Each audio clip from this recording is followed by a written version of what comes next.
justice system. And talking about the criminal justice system, one issue that has always been a sore point and a subject of much discussion and debate has been the question of the death penalty, considering South Africa, a very, very violent nation by, I wouldn't say the entire nation, let's not paint everybody with the same brush, but generally just looking at the number of crimes, the level of crimes, the senseless murders, and a country that has had a history of bloodshed, many calling for the restoration of the death penalty. But are there alternatives? And is this just a reaction to what we see around us, particularly when it comes to senseless and brutal crimes that are being perpetrated or committed? Edwin, good morning to you. Welcome to the show. Good morning, Inayat. Thanks.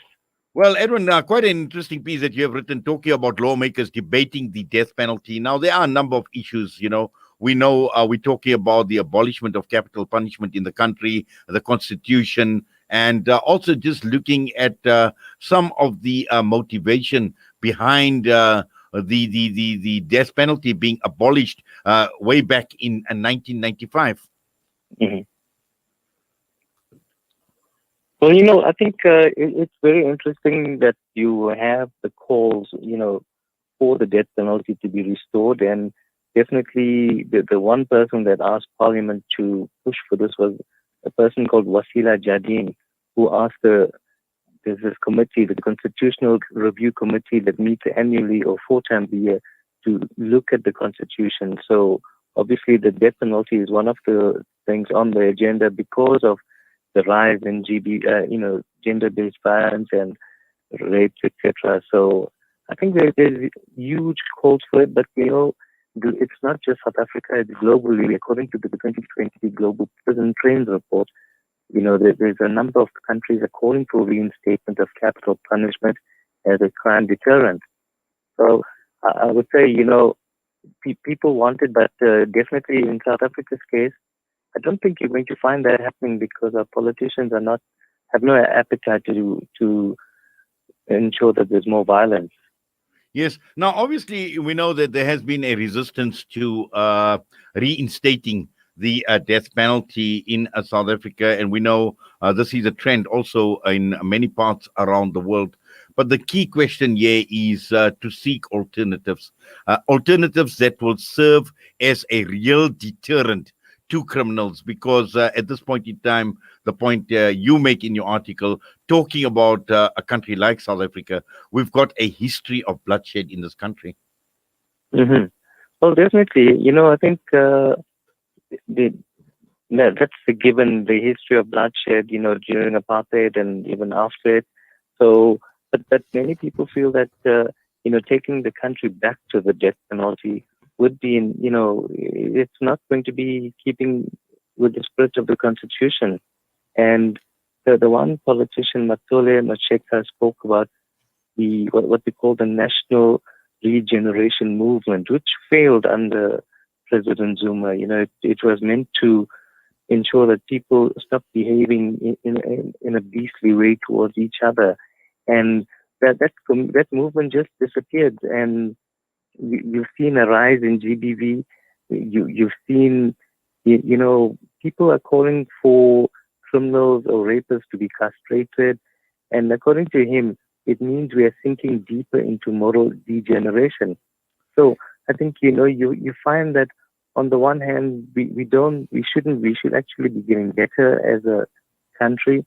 You should be showing greater ways, moral ways, basically. But obviously with the crime increasing as well, you're having a huge number of people saying that we should treat criminals badly. So, it's such a catch-22. You want to build a better society. You want to have alternative, excuse me, but you're finding that there's no sort of cut and dried answer. It's about what the Constitution, tells us that this is the way we chosen, this is the way we're heading, and we're hoping that alternatives to the death penalty can actually make a difference and become something that you see more and more happening of. But the reality is that prisons are not places where rehabilitation is currently taking place because of the variety of challenges in prisons itself, like overcrowding, etc. So I think, it's words on paper. It's how you make them real that matters. I think it's very, very important in terms of what we're saying, because I think you also make mention of this in the article, where there are people around the world who are on death row and living under inhumane conditions. The questions of unfair trials obviously crop up as well. And in another article that you have written, you speak about Judge Edwin Cameron, and talking about what happens behind bars shall no longer remain behind bars. And this is the point that the judge had made, where you make reference to, and I quote, we need to look at how the power to punish, to incarcerate, and exercise state violence is exercised and regulated. So, this is now another issue that is under the spotlight in terms of what actually happens in prisons, which is obviously an alternative to the death penalty, where many of these inmates are serving time. Well, definitely, Judge Cameron is a very human rights friendly judge and good reputation for protecting people across the board. I think there's a very famous quote that's often quoted by former President Nelson Mandela, who said that a society is judged by not how it treats its people in higher echelons, but its lowest, and referring to criminals, and obviously ensuring that this human rights culture is not just for people outside of prison, but also ensuring that you treat people with dignity even behind bars. So Judge Cameron is the head of the Judicial Inspectorate for Correctional Services, the oversight body for prisons in South Africa. And according to him, there's a lot that's happening there. There's a lot of challenges. The overcrowding is one. It's the admin one. The key thing, though, is also independence. The independence of this body, the Judicial Inspectorate for Correctional Services, has come under the spotlight. I think it was earlier this month. There's a group called Sonke Gender Justice that took the president to court to, force government to implement a Western Cape High Court ruling that says that, this body needs to be independent. It needs to manage its own finances because, for example, how do you not exercise, oversight over? How do you exercise oversight over an organization when they pay you? So there's been a huge push to ensure that it's independent so that it can do its work properly. It can also monitor and hold the Department of Correctional Services more accountable than it does. And one of the persons I spoke to actually was a former prisoner who said that very often people come to prisons, they come there to investigate, but they end up siding with the authorities and not taking their issues seriously. And even JICS, as this organization is called, is actually powerless to take things further.